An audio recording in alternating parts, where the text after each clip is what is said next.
One thing left to check, and Chuck E. Cheese, Moneyball, and 1,000-foot freighters. Welcome to another episode of Velocity Chaos!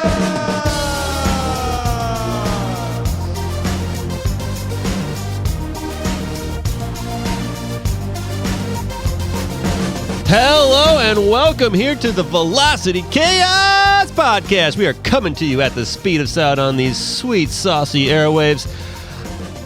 At the speed of sound on these sweet, sweet airwaves from the Hexspot Soundhouse in Cleveland, Ohio. My name is Luke. I'm joined by my co-host, Nick. Hello. Anyway, I always hated that song. No, I'm just kidding. I love that song, but not as much as I love our best friend, our favorite DJ Whiteout. what's going on today, guys? Glad to be out here. Luke, we are in the 87th episode of the Velocity Chaos Podcast. I'm so excited. Can you please tell me what we're going to do on the show today? Yeah, I had some stuff written down, but I'm going to have to cross it off maybe. Or maybe I'll just DJ White it out. We are going to do a little nostalgia. We're going to take a trip back in time, and then we are going to do a hypothetical life that Nick, DJ Whiteout, and myself will take a journey on that as well. We got a lot of journeys here, and then I'm going to give you another journey, a voyage perhaps here of something I just found out. Because here, just a reminder for our returning listeners, and note for our new friends that here at the Velocity Chaos Podcast, we explore the highest heights of human knowledge and the lowest depths of crude humor. Our mission is to tickle that pink thing between your ears, poke that frontal lobe, or sometimes just smash the lap box. So hop in and buckle up for an infotainment ride across the airwaves. And also, to add in on that, before we get into it, you can follow us on Instagram at Velocity Chaos Pod and on Facebook. Also, you can drop us some likes on Apple Podcast, some love on Spotify, and you can also toss us a sub on YouTube. We are also there in video format, happy to be waving and winking and maybe flicking you off. But anyway, it's a lot of fun. That's how we interact. On whatever podcast platform you prefer, we interact with that. Anyway, glad to have you here. Thanks, as always, for your support.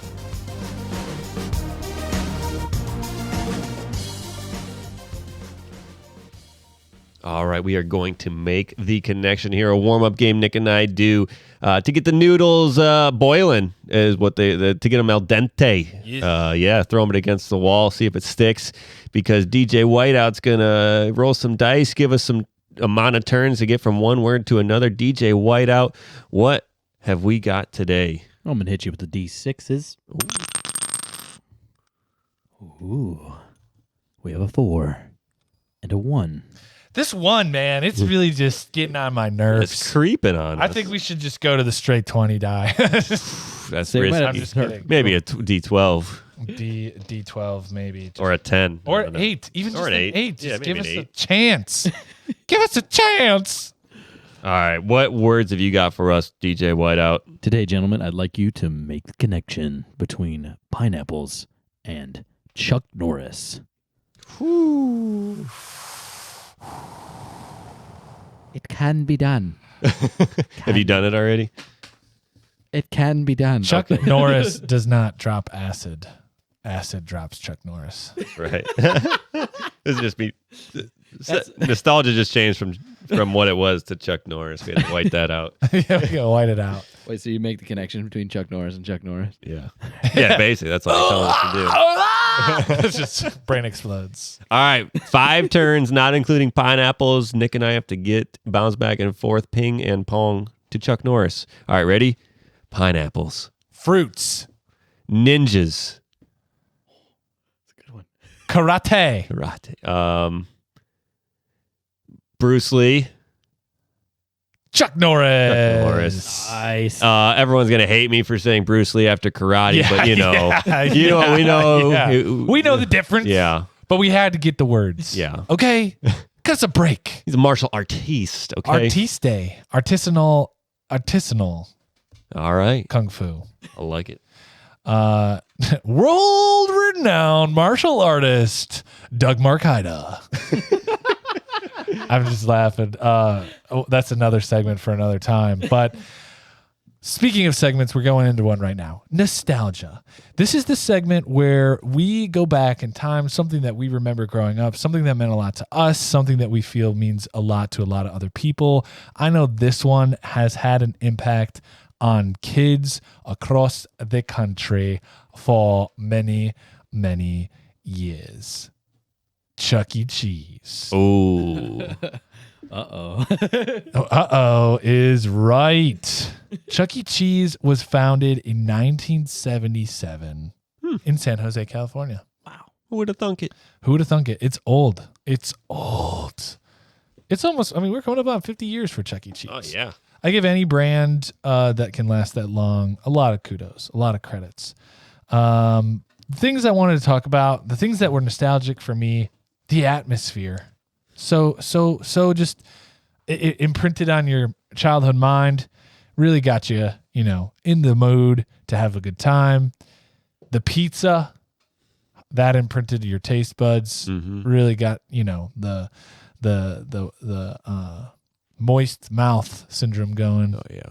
And the games, can't forget about the games, and the germs. The germs. That's the place, the petri dish you go to get sick. Yeah.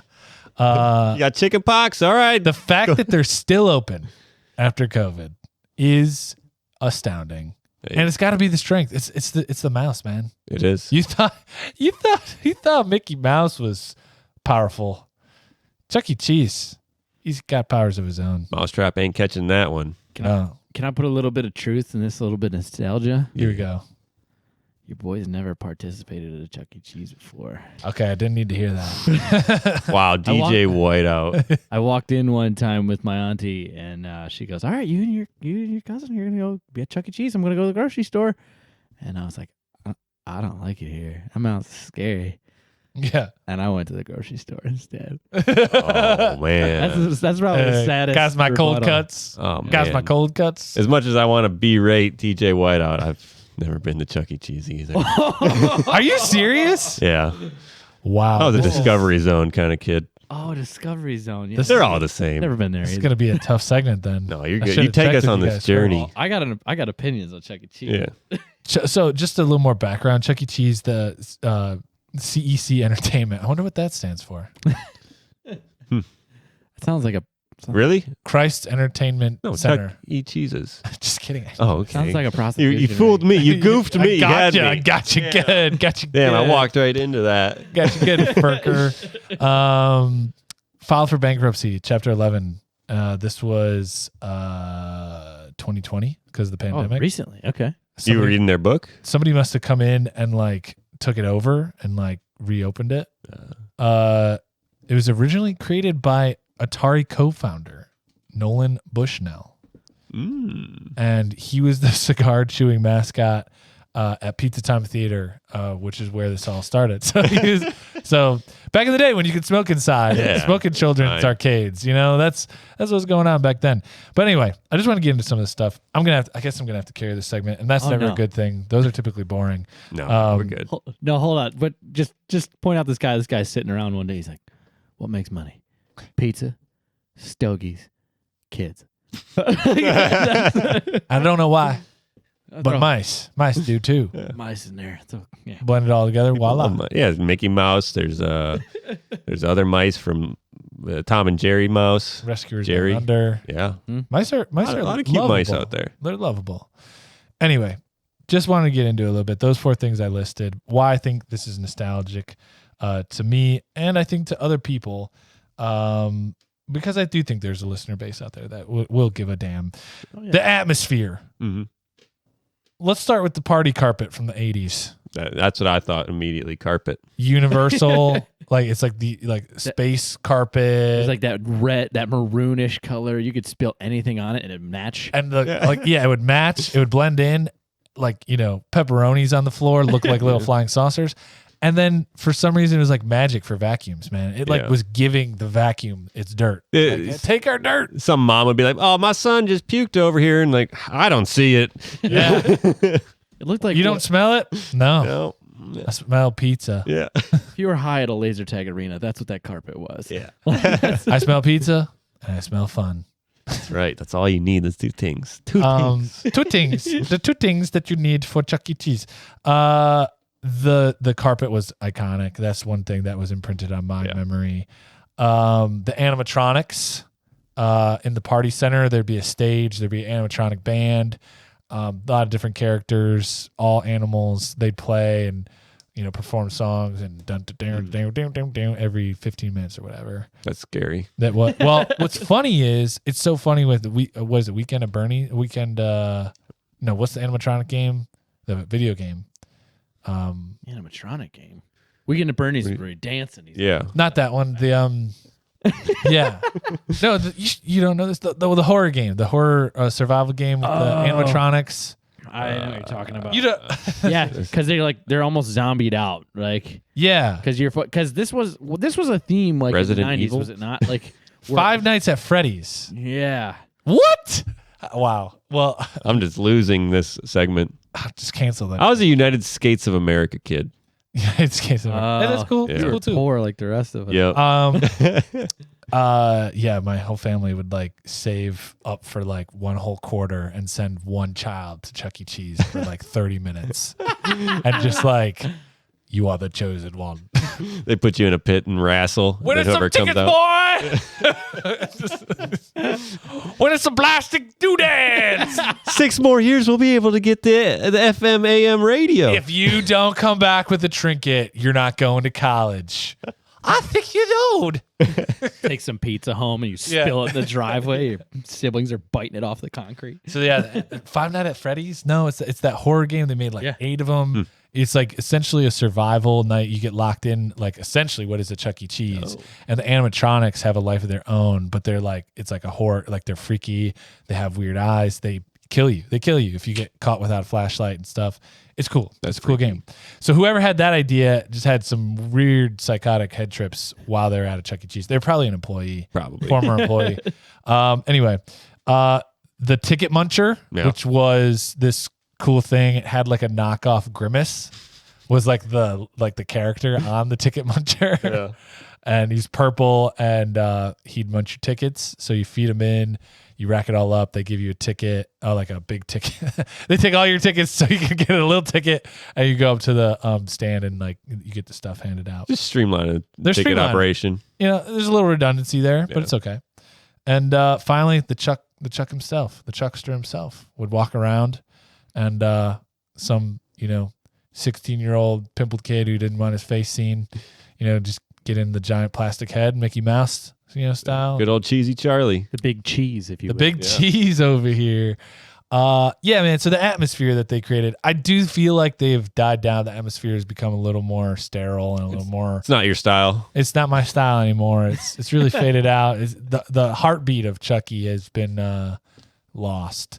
I want to tell a quick anecdote. This is a story. This is a good story. I had a binky problem when I was a kid. Okay, I'm opening up to the world. All right, I'm coming forth. I'm admitting. Pacifier. The little suckums. I was like getting too old, and I still was using them. Would not give them up, kind of deal. Probably like, how old do kids give those up? Like 4, 5, 4? Probably 4. 3. Probably like 3. Probably like 3. I was probably like 6. I was like 5 or 6. And my mom's like, gotta do something about this. And my dad's like, just take them away from them. And she's like, no, I don't want to scar them. Like, my dad was probably right. Like, he probably should take it away from cold turkey. But my mom, she's a creative lady and always trying to look for like interesting ways of segueing parts of life into other parts of life. And she's like, do you want to go to Chuck E. Cheese? And I'm like, of course, right? Yeah, of course. She's like, well, the only way we can go to Chuck E. Cheese is if you like exchange your binkies for tokens. Oh, and I was like, cold-blooded. Having a moment trying to figure out what my life was all about. And I was like, all right, let's do it. So packed them into a giant Ziploc bag. I'm talking about multiples. I had like a museum like level collection of binkies, man. My favorite ones, the not so popular ones, the most comfortable ones, they were all ranked. I'm just kidding. He's in his crib singing blues songs. When a man loves his binky, he can do no wrong. Do no wrong. We get to the Chuck E. Cheese. And like my heart's thumping in my like little 5-year-old body, man. Like this is life. This is a watershed moment in my career, right? This is me, becoming a man. And my mom just like walks me in there, and she's like, "All right." My siblings, like, they were already done, so she just gave them all their tokens. And so I'm like, all right, here we go. So she didn't make me just like put them on the counter and buy the tokens. She didn't make me give them to her and then give me tokens. She made me go up to Chuck E. Cheese himself, hand them over, and then she gave me the tokens. And I walk up to this guy, and there's a picture somewhere of me doing this, offering this bag of binkies to this guy who was just like waving and like, she's like, just take it. Yeah. Just take it. Please, for the love of God, just take the fucking bag. The 16-year-old's like, He takes the bag of binkies and just like gives me a thumbs up, and it's just like, what the hell? Oh no. Got to get her on here to. Whoever that guy is, if you're listening to the Velocity Chaos podcast, you have helped create a life. Because if I was a year older with those pinkies, I would have been socially hamstrung for the rest of my life. For better or worse, we don't know. For better or for worse. Probably for That's amazing. better. Yeah. So, hey, shout out to Mama. What a creative woman. Yeah. I mean, taught me a lot about like, putting myself out there, really, And if you can pull that off, you can pull whatever you want off. Is that why you respect mice so much? I see him. I stand at attention, salute, That's why I could never do your job because, they'd be like, hey, don't kill us. I'd be like, sounds good to me, man. Respect. We're Chuck's cousin, bro. We're Chuck's I got you. Too late. I see you, fam. All right. Moving on. Pizza. The pizza. Pizza was my standard for years. I didn't care if it was Papa John's, Pizza Hut. I didn't care if it was a local spot that just Shoe leather. All the ratings. Don't give a damn. It was not as good as Chuck E. Cheese pizza, man. The nice bubble, the crispy cheese on it. Perfect. Do you think it would hold up today? No, I think it's probably garbage. Probably Giordano's out of the freezer level. The Captain Tony's or whatever. Could you imagine being the guy like we're gonna have Chuck E. Cheese back when like there's the misers, right? And you're back there like cooking like 20 pizzas, and he's like, put the suit on. You run over, you put the Chuck E. Cheese costume on, you run out. Some random kid gives you a bag of binkies. You're like, what the hell am I gonna do with these? You run back. You're trying to make the pizzas. All of a sudden, like pizzas coming out with binkies on them. Like, what is going on in Chuck E. Cheese here? All of a sudden, Fox News is down reporting on you. You're like, I'm 16 years old, man. I'm just trying to make enough money to take my girlfriend out so I could get BJ in a car. They're probably just frozen pizzas. Just pop them in there. Yeah. Big 16-inchers. That'll feed the family. They're just buying them from Sam's Club. Yeah. It's just like, that's why I like Sam's Club. Sam's Club was the only one who could compete with Chuck E. Cheese because they're just buying them from Sam's Club, just frying them up. In bulk. Anyway, I'm going to get through this because I know I'm taking up you guys' time. No, you're good. You're good. I like this trip down memory lane. Yeah. The games. I just want to land here for a second. There's this game called Spider Stomp or something like that, and it was like it was an octagon, and essentially there were these little red buttons, and each one was a spider, and they would light up, and you'd have to whack-a-mole style step on them. This is a game designed to be stepped on. Yeah. And each spider had a different sound. Ow! Oh! It was just like, what the? It was like, we're just killing spiders. You would have loved it, Luke. You would have Great loved game. it. Just training a bunch of young Lukes. Yeah. And no matter how fast you like went, though, you always kind of had the same score. It was really funny. There's no like record score, Spider Squashed. There's a Buzzy Bee game. I actually give them credit for this. This is a creative game. There was a glass container, a bunch of ping pong balls in there that were colored yellow and black, like little bees. And there, through the glass, there was like a rod with a little like plastic net on the end of it. And then a honey pot was like right next to it. And you could literally, on like a pivot, like move the stick with the net on it. And as the bees, air would start blowing when you engage the game. And so all the ping pong balls were flying up in the air, and you'd have to like catch one of them and then dump it in the honey pot. And like rack up points like that, and each bee was like 10 points or something like that. I like a lot of creativity went into these old mechanical games, and what I'm trying to get at here is like now everything's just digital. Dave and Buster's, you just show up, you poke a screen, and you hope you win. It's a lottery game. It's just pulling a the roulette. It's not as fun anymore. You It's don't all get that- frames. It's all frames. It's all pixels. And I miss that kind of like physical challenge of these things. The ingenuity that went into it. Yeah. And there was some proprietary, the guy who from Atari obviously brought in some proprietary games, Chuck E. Cheese Match, which was literally just a bunch of buttons that you'd have to remember what things were there. And then finally there's one that just confounded me to my day's end, which was like, I just call it Wizard Whirl, but essentially it was like a metal rod in a spiral that was on a rotating platform, and it was probably like 1.5 feet tall, and you had another piece of metal with a little hole in the middle, and you'd hold the two ends of it, and you had to try to get it down the spiral without touching the freaking metal. Oh, Jesus. I hated that game. And like the first one's easy because you're just rotating it, but then you're like trying to like really get around, bring it around town. And the worst thing was that it was called the Wizard World because like the little mascot of the game was like this wizard, and you were trying to like help him do the spell thing. And it was just this guy who's just looking you straight in the eye the whole time. And he's just like, you suck at life. You're a loser. You're a loser. This is a loser potion that we're whipping up right here. You ever feel pressure? Yeah. That guy didn't blink. No. He didn't back down. That guy took more tokens from me than I think any other guy in that joint. Bunch of carnies. So yeah, I remember some of those games. And then, look, man, I mean, the playpens back then, you don't give a damn. You're running around, you're going through tubes. But now I'm just like, I don't want to go in there. I wouldn't want my kid to go in there. But at the same time, why not? You don't know. Is there pee, snot, boogers, germs, spit, vomit? It's all in there. So those don't even exist anymore, dude. McDonald's doesn't have play places anymore. I don't think there might be a couple all left in the hood. Kids are soft these days. We had ones, they didn't, the tubes fell out and they just put tape over it. They're like, you can go play, just don't go where the tape is. I was like, that's a 10-foot drop. You die. All I'm saying is, can we get one of those at Dave and Buster's? Like a cool adults only, like risque kind of, fun play zone, monkey bars, if you know what I mean. I like it. Nudge, nudge. I'm just kidding. Anyway, on that. I'm serious about the adult playpens. I think like a cool arcade thing where you could like jump in a ball pit with a bunch of friends, take off your top, that sort of thing. Talking to me. Yeah. Getting the taco meat out. See those pecs, bro.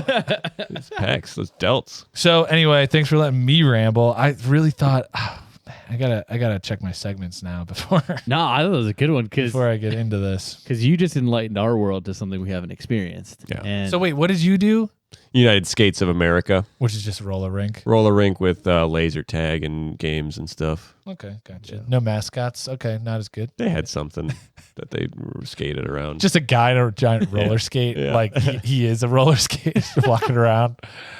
What about you? Oh, we had sprinklers. Yeah. And there was a time limit because that shit's expensive. The meter's running, kids. There was no slip and slide in my family. That was the leaf tarp. That's the only way it got clean. Get that rug burn up in there. I've been on leaf tarps. All right. Well, hey, anybody out there who want to share my sentiments? The nostalgia is real for Chuck E. Cheese. I think it's since diminished the brand. I know it's been on hard times, but it's going for that cheap buck now. It doesn't have the same experience level. Oh, for sure. I think so. I was just looking through the numbers here real quick for Chuck E. Cheese, and I think the numbers for that segment are going to be way up. Speaking of numbers, are you looking to take your sales to the next level, the level of outer space where your sales numbers are so high you can't see the top? Then you need Teleblast. Do you have a product that is so amazing, so fantastic, so unbelievably mind-blowing that it just has to be shoved down the throats of every citizen of every country of every planet in the universe? Then you need Teleblast. Can you imagine a reality where you have absolutely no inventory because you are sending units faster than you can make them, literally having people buy them from the past and bringing them to the future? Then you need Teleblast. Teleblast is a telemarketing company that will literally threaten to blast people over the phone if they don't buy your product or service. Their success rate is so ridiculous that we can't even tell you what it is, but we can hint that on a scale from 0 to 100, it is a 3-digit number. You need Teleblast in your business life, and if you don't, go to their website right now and use our code VC Boom Boom to get 50% off your first week of Teleblast, and we will literally come to your house and blast you in the ass. Teleblast! This is not an actual product, service, or idea. Just in case you thought it was, it's not. If there is something out there with the same name or unaware and have no affiliation, offer no judgment, an actual product, service, or idea. Okay, so I'm going to just intro this segment and then pitch it back to you guys because I just want you guys to be hitting dingers out here and all day. I know I'm in a bit of a slump after that last segment, but it's okay. You gotta just keep working the stat sheet. You gotta just bring that average up as best you can. You know what I'm saying? If you didn't get any of those hints, we're gonna talk about baseball. This is gonna be a hypothetical life segment. This is where we take an idea. Who could we be? Who could we have been? Who are we potentially going to be? And we pull on that thread and just explore the hypothetical life that we're not living right now. Just kidding. No, I'm happy. I'm good.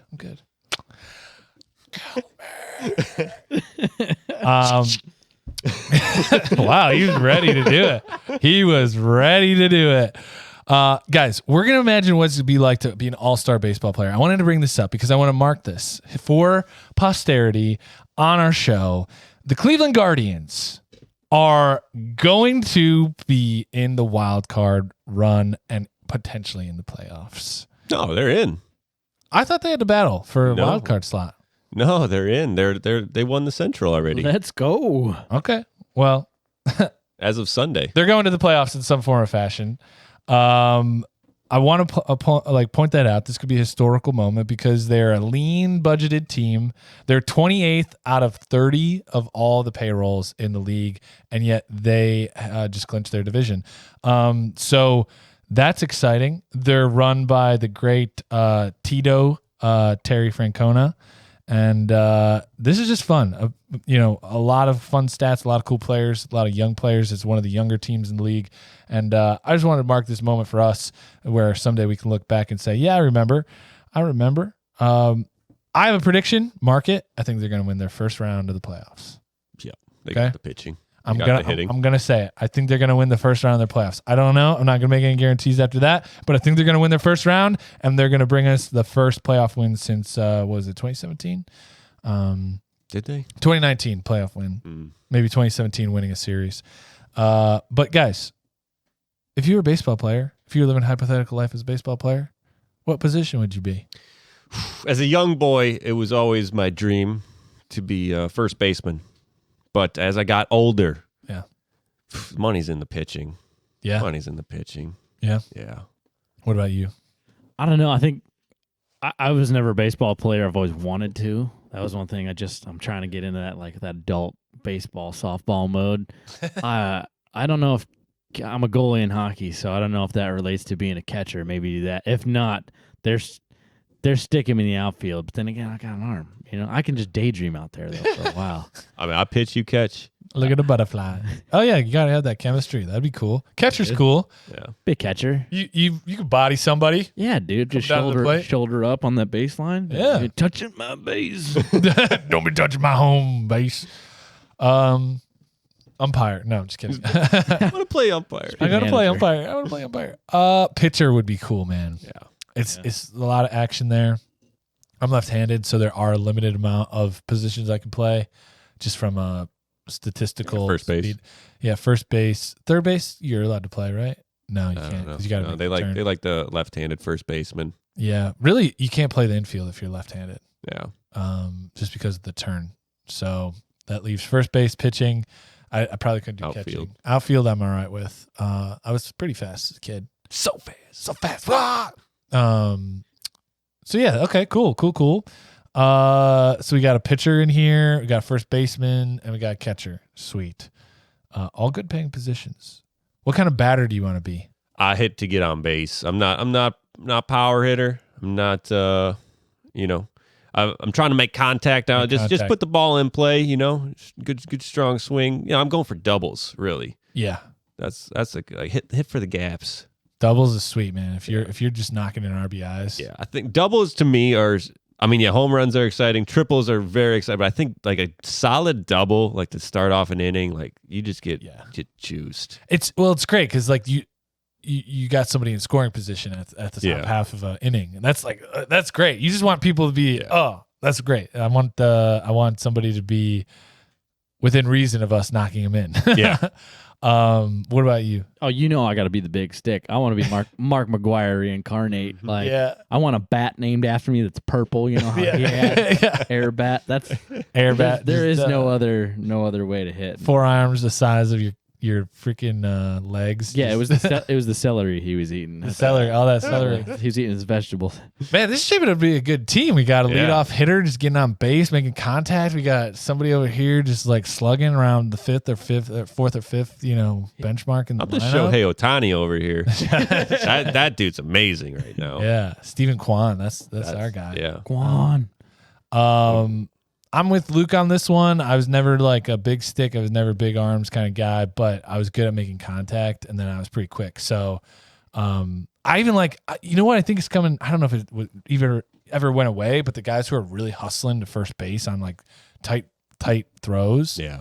Because like a lot of times that's starting to make games. Like if you are even one little bobble on fielding the ball in the infield, and that guy is hauling ass to first. Yeah.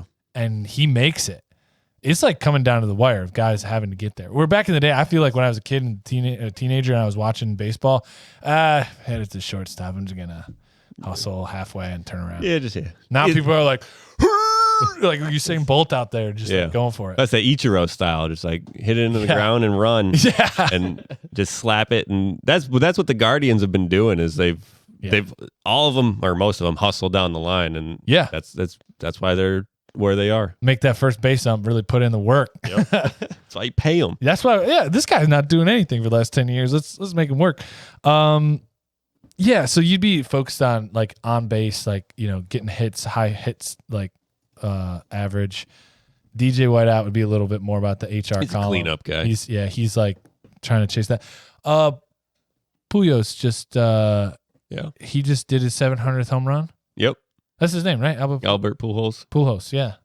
Albert Pujols. Oh, I thought you threw a little like the Pujols. Pujols. Alberto. Pollo. Alberto Pollo. Came off the tongue eloquently. No, 700. He just hit his 700th. It was cool because it was a away game. Yeah. And I think it was in in LA. And I think everybody was just like still cheering for him. And like, it was a cool moment. Aaron Judge just hit his 60th home run of the season.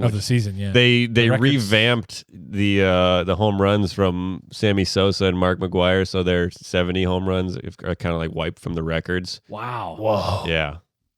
Wow. Yeah, because of the record is now because of the celery. 60 or 60. Oh. Too many celery sticks. So wait, 61 I thought I heard was the number let floating me around look now? at the guy's name. While you do that, I'll ask DJ White another question. Yeah. Unless you got it. You got it? No. Yes? No. Okay. The next question. What team would you want to play on? What team would you play for? Oh, you already know it's the Indians. I mean, okay. If I had a backup, I think I would go Brooklyn Dodgers. Oh, there's some history. There's some This history there. guy. A little Jackie Robinson, like old school. Like he wants to go be back in the days. No helmets, spit in your hands kind of days. Yeah, dude, just rubbing in the dirt. That's like there's grab the bat. But I think the Cleveland Indians, the 94 Indians, like the baseball mitts that just look like a big hand. Yeah, it's a bigger hand. It's like a bigger hand. It's just Mickey Mouse hands on there. After they're playing with bare hands, like, man, this really hurts. The guy throwing 90 miles an hour at me. Yeah. Well, let's just give you a new hand. Okay. Yeah. All right. Yeah. Roger Maris, 61 home runs. Roger Maris. So Judge is chasing that. Yeah. He's probably going to get it. 10 games to do it. Yeah, he's probably going to get it. Yeah. All right, so we got a Cleveland Indians, so he'd be playing in sometime in the 90s, 2000s or whenever. Yeah. And the Brooklyn Dodgers. So like he wants to get a time machine and get back in there. So Luke, where'd you play? Man, he took mine too. I was born and raised Cleveland boy.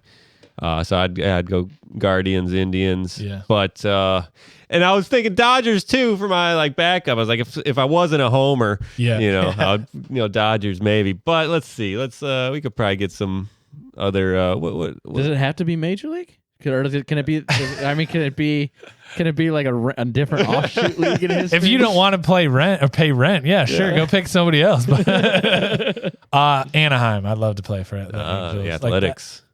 Are they at the Athletics? Oakland A's.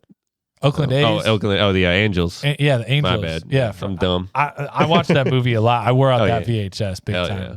I believe that. I wore that VHS big time, but I'd play for Anaheim. I think that'd just be cool. I always like the Mets colors. Like I thought that was orange and blue, and like the Cavs had. Yeah, like I like the orange, blue, and black. I thought those were always cool colors. Yeah. And I hate the Yankees, so That's it. I'd play for Cleveland, which is a great franchise. I hate the Yankees. Can't play for them. Chicago, I always hate nitpicking. Yeah. I hate the Blue Jays more than anybody, though. I think so. I'm not gonna. Wow, that's it. They come down here across the lake, man. Right over the pond. They cause so much trouble. I asked somebody who's from Toronto the other day, who's a Jays fan, and he admitted it. He was like, "Look, I get it. They're pretty rough." And I'm like, "Well, whenever they come down here, they always cause trouble for me. When you're downtown, they're rowdy. They are rowdy. And it's probably because we're out of Canada, all right? Hey, let's have a good time. Let's crack some skulls and get back, and then we'll behave. Then we'll be nice again. It's like you let them off the leash, Canadians, and they get all upset. Need an Australian team to even them out. Yeah. So yeah, I would definitely do Cleveland, and then Anaheim would be my backup team. That'd be cool. That's after we get traded after our rookie contracts. Yeah. Step up into the big contract. We want bigger boy money. deals. Big boy money. What would you want as far as getting paid? Are you going maximum? See, I would be like, I'll take $5 million, $8 million max, but then I want I don't know what number to put on it, but $500,000 or $100,000 for the next 30 years. Yeah. Every year. That's cool. Just to kind of ride out, so I can have my fun with my $5 million per year, but then I know I got $100K coming in every year for the next 30 years. How does that? Is that a real contract? No, but that's how I would do it. How does a baseball team account for that? What's and that's only $3 million extra. Who's this guy still on the payroll? Oh, that's Horvat, man. This guy is it's a wacky deal. Yeah, it's only $3 million. So that's Spaceman Luke. Yeah. He could have just invested in himself and probably had way more than this. It's like playing winning the lottery the wrong way. Yeah. Okay, I get that. Look, I mean, some of these contracts are insane. Like the Lindor contract with the Mets was what for baseball? It's nuts. Yeah. I would rather play on a team where I liked the other players and the coach was mentoring me than just cash in. Like a Jose Ramirez. I think Jose Ramirez is going to go down as one of the great heroes of our town. Yep. One of the great sportsmen, great athletes. Jose Ramirez. That guy got it. He figured out happiness doesn't come, from millions and millions of dollars. It really comes from a lasting legacy, and he has forged it here. So yeah, that's the player I would be. I mean, I still want a couple million a year, but yeah. I mean, he's at $12 million, which isn't ridiculous. Yeah, if I came in at I think $5 million. If you're a good, great pitcher, you're probably going to want 6, 7. Yeah. If I was just a crack shot hitter, first baseman, that's if you get a team of you're paying everyone $5 million on average, and the top guys $7-8 million. You can put together a pretty damn good team for So I looked it up. I know I mentioned it earlier, just because we're still chatting about baseball and hypothetical life and blah blah blah. What about you, DJ Whiteout? I would just go for I would actually go sub average contract, but I would have a ridiculous rider. It'd be but you have to keep me for 28 years. I'd practically be managing, and they'd be yeah, bring in his relief. He's not 28-year contract. Yeah, unprecedented contract signed today by the Cleveland Indians. The Cleveland Indians have just signed catcher Tim DJ Whiteout to a 28-year deal at $500,000 a year. Signed White Outman. Yeah, White Outman. Yeah, just that, so that way I can be I'm guaranteed, baby. You can't frown upon you me. That security stuff. That is the cool thing about baseball. You don't have to age out as some of these other sports demand you do. Yeah. Cleveland Guardians 28 on the payroll this year with $82 million all in.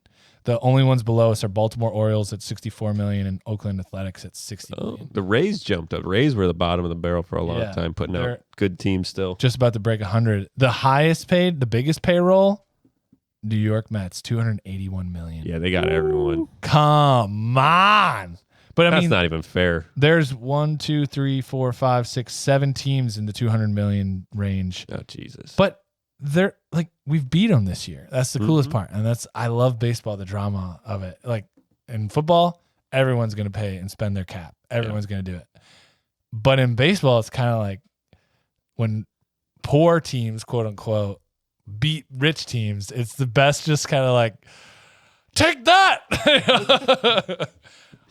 These are the people's teams. I'll say that's how you're like. How can't you be romantic about baseball? Like that's where like underdogs come from, man. Yeah. That's wicked. If you could hold one stat, what would it be? Like if you're in this hypothetical life and you're a dozen, 2 dozen away and you got a couple, years left on your contract, what's like the stat that you're like chasing? It would have to be, I'm a doubles guy. It has to be most doubles. Most doubles Most ever batted? ever. Sweet. I'd go for hits, but I would want to hit 2,999 hits so I could be like Bernie Mac and Mr. 2000. Yeah. Just so I could be like, I would look up Bernie Mac and just This one's for you, Bernie. juggling. It totally doesn't work anymore in this era, but stolen bases That'd be would be sweet. my record. Yeah. And if you could hold that record now, if you could break that record now, it'd kind of be very special because just the way the game's set up differently. Catcher's arms are way stronger, and it's just harder to steal. I'll say, do they battle for bases much more? Like, is that a rarity at this point in Major League Baseball? On broken throws past the catcher, it happens for sure. But like planning on it and just gunning for it, It's a rarity. it's rare. Yeah. Okay. Yeah. I'm looking at the like all-time doubles like per season. Some of them were like in the 30s for doubles for the season, and some of them are in the mid 67s, the highest in a season. So I would like to have like most consecutive seasons with like 40 doubles or like 50 doubles. Like I feel like that would be a sweet record. Yeah. Just consistent. They call me Mr. Consistent. just hitting doubles. Mr. Consistent, that's your name? Yeah. Calling you Mr. Celery after You can't that. be like double dinger. Like, come on. Like, there goes double dinger. No. the deuce. The They just call me Deuce. Yeah, Deuce is cool. Ricky Henderson, real life baseball player, holds the MLB record for stolen bases with 1,406. Dang, that means you got to get on base 1,400 times. Yeah, that's a good point. He's the only MLB player in history to break 1,000 stolen bases. Runner up's 938. And he blew past it too. Yeah. Come on, that's him just like out there, just like he's just telling the coaches, if I get on base, I'm running on the third pitch. Like Some might say he's in a league of his own. some might say, and are immediately shot after. His coaches would think he's a wild thing. Ooh. Oh, there we go. So you're the deuce or deuces. Deuce. You're the deuce. Deuces. I get 2 pitch strikeouts too. Two deuces. Deuces. What would your nickname be? Be DJ Big Stick DJ Big Stick. all day long. Love it. DJ Big Stick. Yeah. Robin Hood would be mine. Or Thief in the Night. Speedy Gonzalez. Speedy Gonzalez.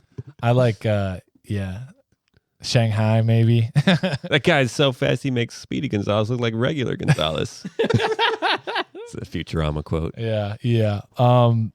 No, I think I'd like something around Call you Ocean's 11. Yeah. Ocean's Ooh. Stealing. Ocean's 11. That's cool.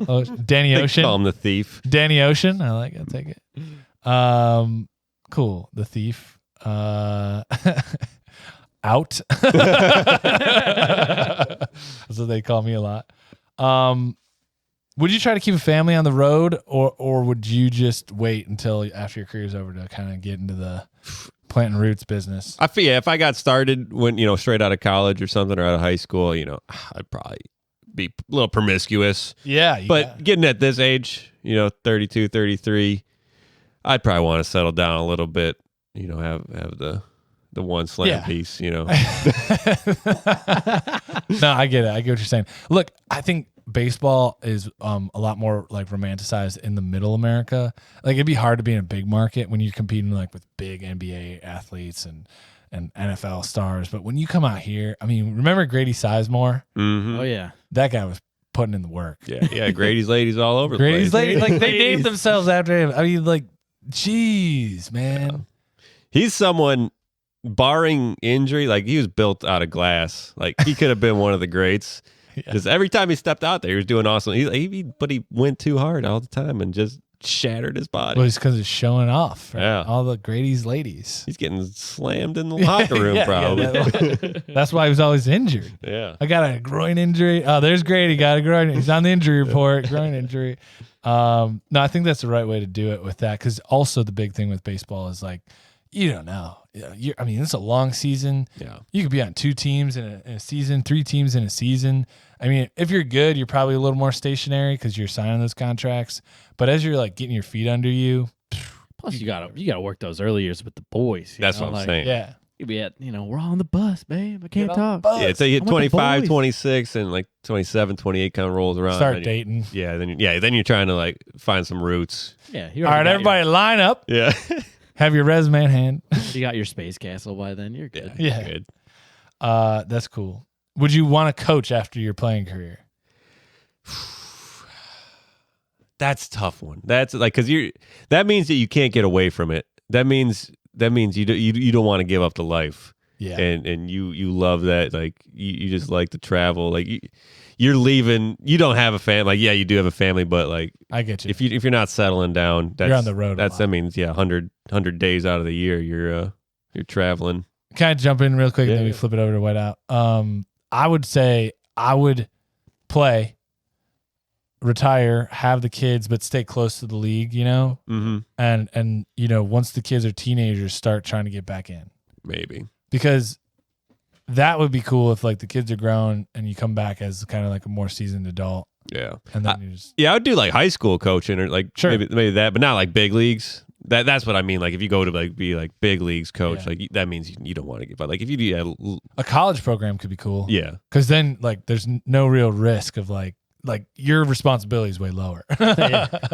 You need that little grace period, like you said, like a little baby retirement even. Like, Yeah. I don't know if I would go so far to be like, I'm going to go raise a family and then try Yeah. to come back. But you're going to have, if you're a pro ball player and then that's in your bones, you're going to have to be around it. Yeah. First words out of my mouth as a college coach.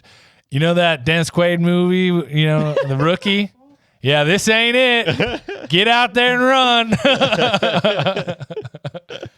If you could own a franchise, a baseball franchise, who would you own? I mean, obviously, besides what we all know here, Yeah. just out of pure, I guess, nostalgia. I don't know, homerism, but it would probably have to be an LA team. You Okay. know, I feel like that's one of the hot ones. That'd be cool. And you're making such a big return too. Yeah, for some reason, I feel that. I feel that. For me, it would be like Chicago White Sox. I just think that's kind of classy. Chicago's a cool town to own something in. South Side. Yeah, the South Side. Probably Chicago. Yeah. Yeah. Or the Cubs. I'd rather the Cubs. I want the Cubs. I want the Cubs? Cubs. Yeah. Not a bad Forget it. move. I want the Cubs.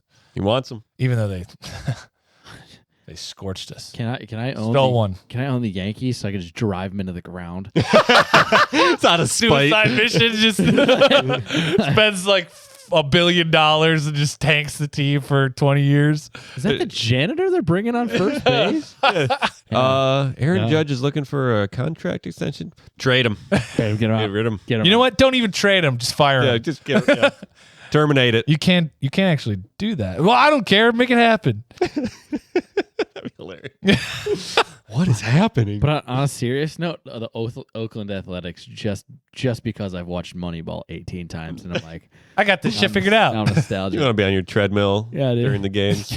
Yeah. I told you I don't watch the games. I'm going home.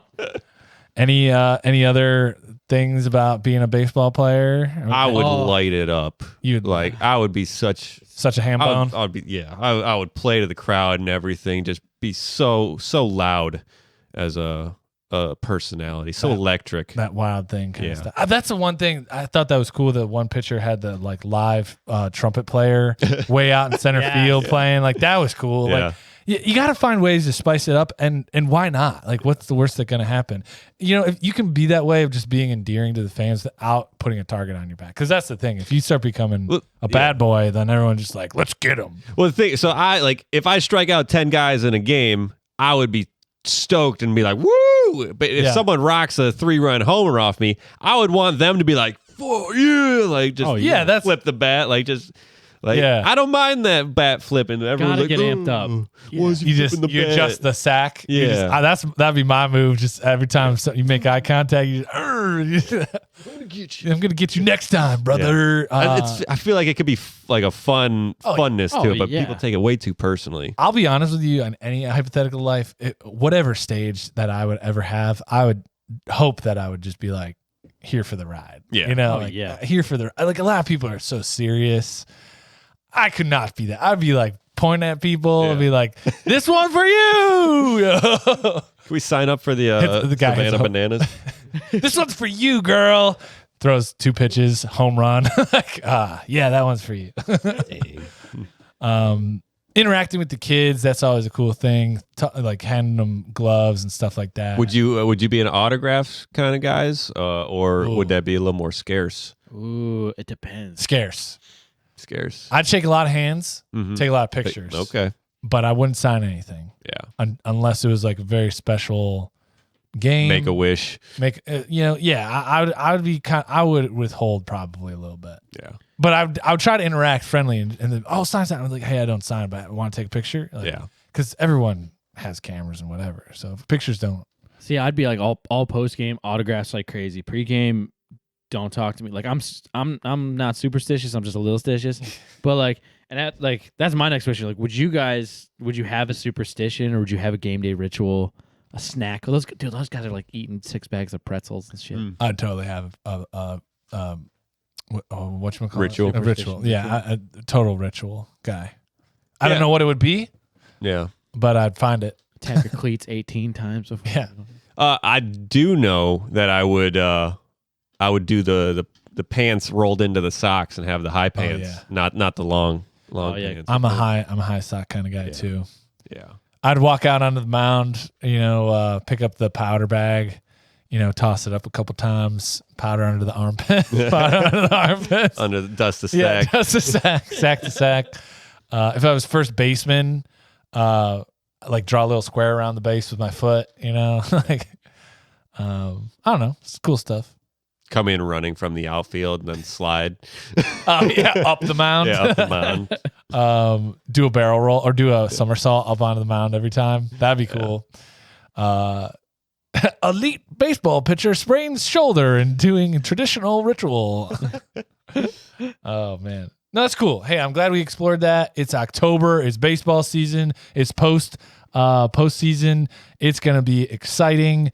Like I said, you heard it here first. The Guardians are winning at least one series this year in Major League playoff. Guys, to hit those dingers, you got to drink milk. You got to get your calcium. And but you know what's better than milk? Cream. Cream can be used as a lotion. Ooh, so hydrating. As an ointment. Ooh, so soothing. As a cosmetic, oh, so beautiful. Cream has so many uses. Heck, you could even make cream pie. You can cream all over everything. Cream your coffee. Yum! Make yourself some ice cream with cream. Double yum. Slather yourself all over in cream. Get creamed with cream. Use Cream VC Creamy for a silky smooth 6% off cream today. This is not an actual product service idea. Just in case you thought it was, it's not. If there's something out there with the same name we are unaware and have no affiliation, offer no judgment on the actual product service or idea. Well, I just found this out. You guys, I got to know that rising tides raise all ships. Yeah. Yeah, cool, nice. glad you guys know that.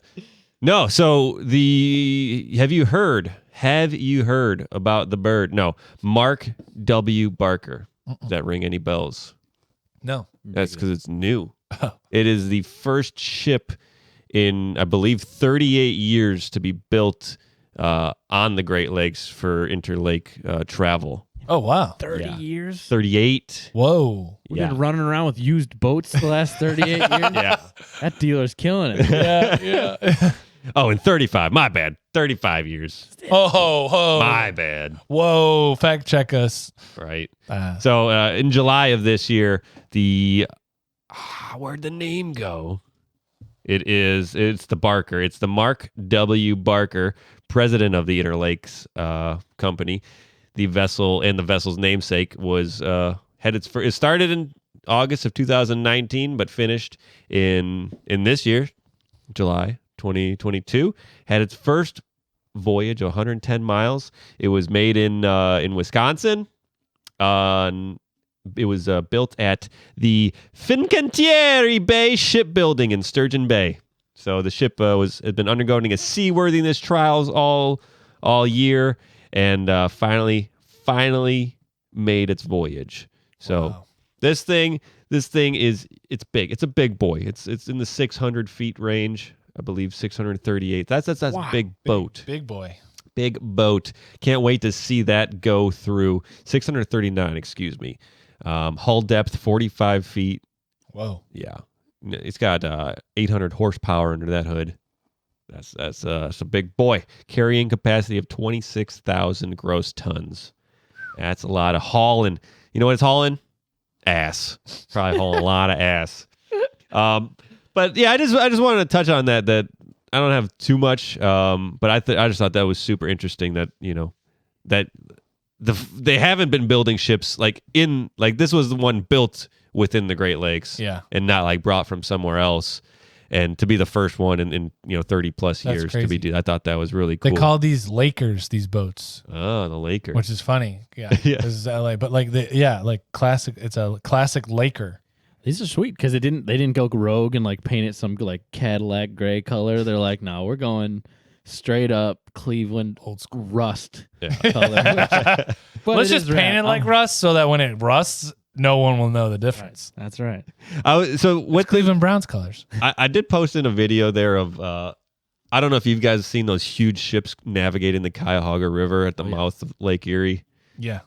That is just amazing. My cousin and his wife, and actually my aunt lives there now too, in an apartment complex or condo complex on the edge of the Cuyahoga. Oh, nice. And so just like watching up there from their balcony is it's a sight to behold. These 700-foot ships navigating these turns, and it's just crazy. The one that I'll post the video is the Dorothy Ann Pathfinder. Oh, this is a cool video. Yeah. I like that. Get a little time lapse. Up the bridge. Man, it's such a cool view of the city. I've never seen this. I'd love to take this ride. Yeah. If you guys ever have the chance, I've actually been on one of these ships before while I was Nice. offloading, like one of the What? crane ships, and it's just it's I think like Nick's told me before about the Grand Canyon, how you just feel minuscule inside. And I mean, you can take the tour out on the Mather and stuff, but to see a functioning ship and the captain, my dad was friends with the captain. We walked down in the belly of it where the conveyor belts are.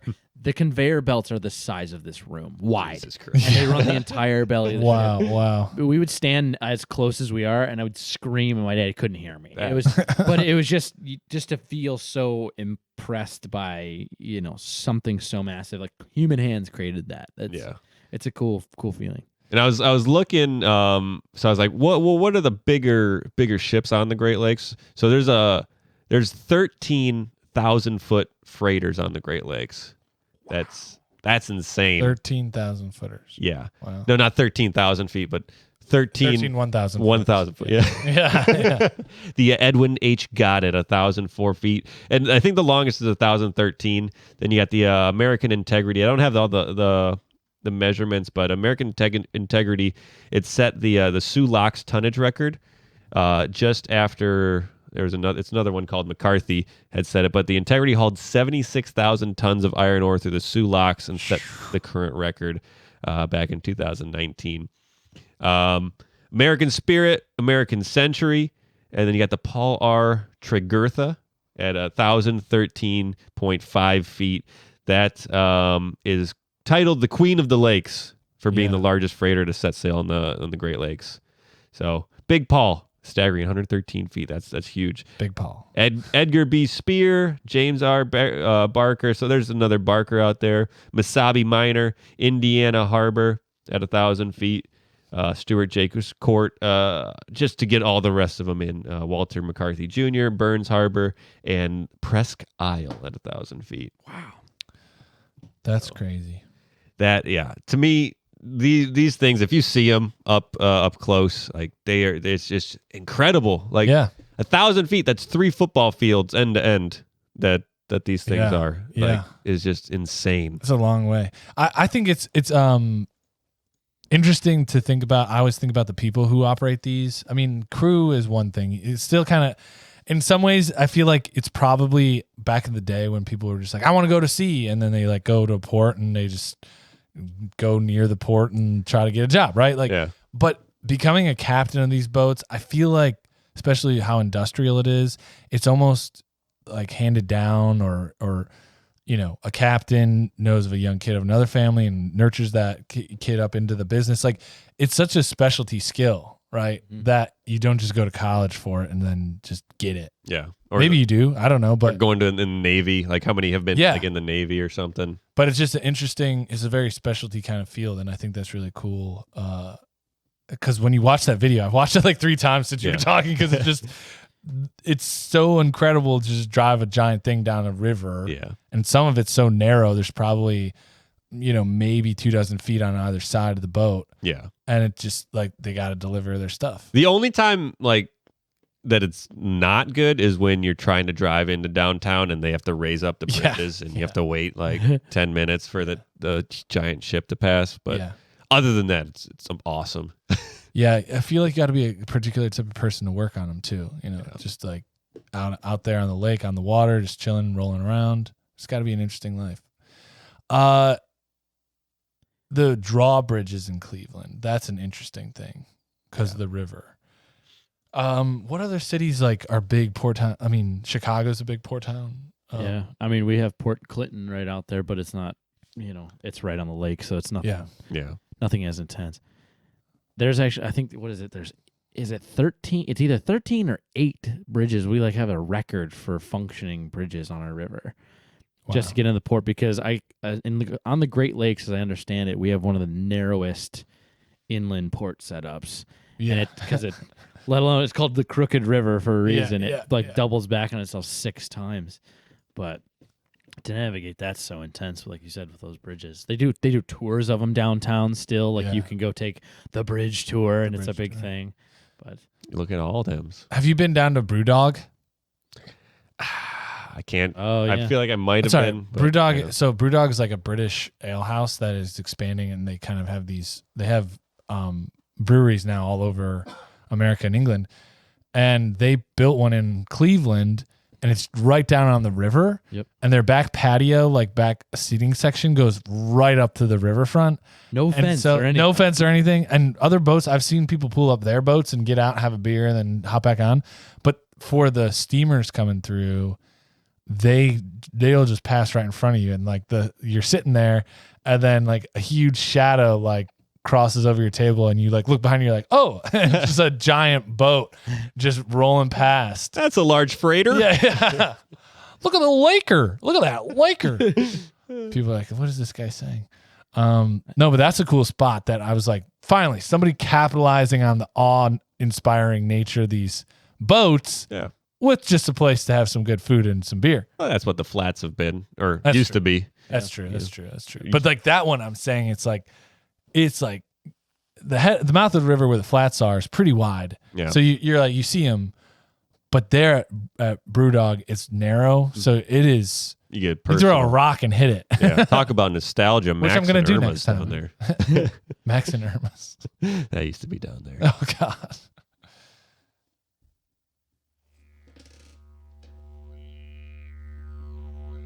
Don't be a hero, mate. You look after your mates, and your mates will always look after you. Yeah, cheers.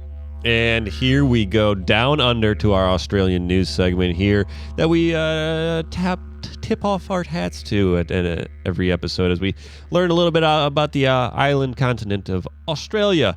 So this one has some feathers ruffled. Medical cannabis users call for a change to driving rules. That's right. 3 men who take medical cannabis say that they're being made to feel like criminals. It's currently illegal for patients taking cannabis medications to get behind the wheel of a car, except in Tasmania. So if you want to drive in Australia and you want to smoke the reefer, you can't do it, except if you're in Tasmania. So there's been a few gentlemen or a few people that are a little perturbed about this situation, that they can't smoke and drive. Not that they're like trying to do that, but so much, but it's ruining their lives, because one of them says, when he got for his anxiety and depression, he got some medical marijuana, but he had to change his career that he's been building up for the last 10 years, because now he can't drive. Because he needs that for his anxiety, which is probably making him more anxious. Is it really helping? It's a cycle. It's a circle of life. Vicious cycle. Okay. But I don't know what research needs to be done about that, allowing people to what are reaction times and stuff like. But how soon after? Is it like a day? Is it? Well, how do you? So it's like funny. It's like with the breathalyzer test, you can tell right away. Exactly. But how do you know somebody's high? That's the thing, is what they're saying in this article is like, yeah, you can tell someone's been drinking, but THC test that takes some more time, a little more time involvement.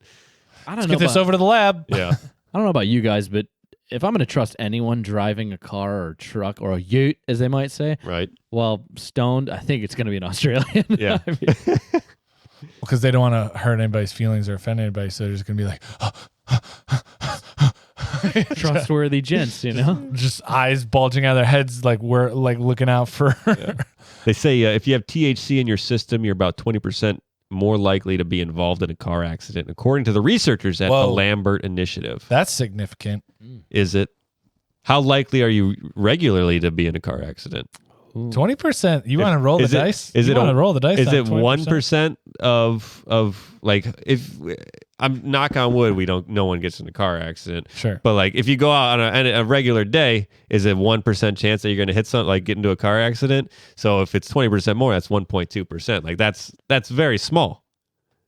Fair enough. This guy. This is his research. You came out with the big hitters. Hang on. Yeah. Actually, dude, let me tell you here. Now I get it. Or if you're, it's 20% chance on a regular basis that, 1 out of 5 times you're going to, which is not the case. Yeah. Then that bumps it up quite a bit. Yeah. The language around all this stuff is very confusing. That's the problem. It's like people just aren't like, just give it to us straight. Give us to us straight. Yeah. You smoke and drive is the same as drink and driving. Yeah, is it? Is it not? I don't know. Let's just start by saying it is, and go figure from it out there. later. Yeah, and that's what I'd much rather be telling people like, "Hey." One of the guys is saying like, yeah, he got pulled over for this, and then like 2 days later he gets the ticket because they did like the swab or whatever, and it took some time for it to come back. The anxiety in that 2 days, man. This is just anxiety central. This is backfiring on everything. Yeah. So he's like, what level or can you control this, or are you just talking all like or none? 1/4 of a blunt, like a full blunt, like, because with alcohol it's like, what is it? It's 3 beers, 2 stiff alcohol. Is it 4? Like drinks? every drink per hour is like 0.02. Yeah. So if you have 4 in an hour, that's the limit. Give us that list. Start printing it out so we can all read it. Officer, I swear to God, I had 1 joint. I had just 1. I didn't smoke 2 of them. Ask me Joey partner back here. He asked a couple of my mates. They've been smoking like crazy. Just kangaroos in the back of your car. Sir, those are wild animals. Oh no, man! I've been partying with it all night. Reggie, he's a wild one. I mean, that just goes to show you in life, when you're on the ropes and you don't know what to do, you got to just have the ruse bail you out, because things get tight in some situations and you got to navigate them very carefully. Maybe you want to go have the most fun of your life that you'll ever have, but you got to give up something that you love, and to do it, you got to step up and be a man, and you have to grab the coin. You have to grab the tokens of life so that you can win the tickets of life, so that you could trade in those tickets for another voucher and then you can grab the real prize of life, which is the pizza. Pizza is the real prize of life that you're winning, and it doesn't matter how much you eat. It doesn't matter if you throw it up. Someone else will clean it up. Or, people might not even notice it, because when you're really getting down to it and you're hitting dingers, you're pitching game winners, and, you got your boys there and you got your girls in every port. It really doesn't matter in the end, because you know that you've left your mark in a platform of a place where everyone in the future will bow down to you because of the records that you set, and they will kiss the ground that you walk on, whether you choose to sign their balls or just take a picture with them.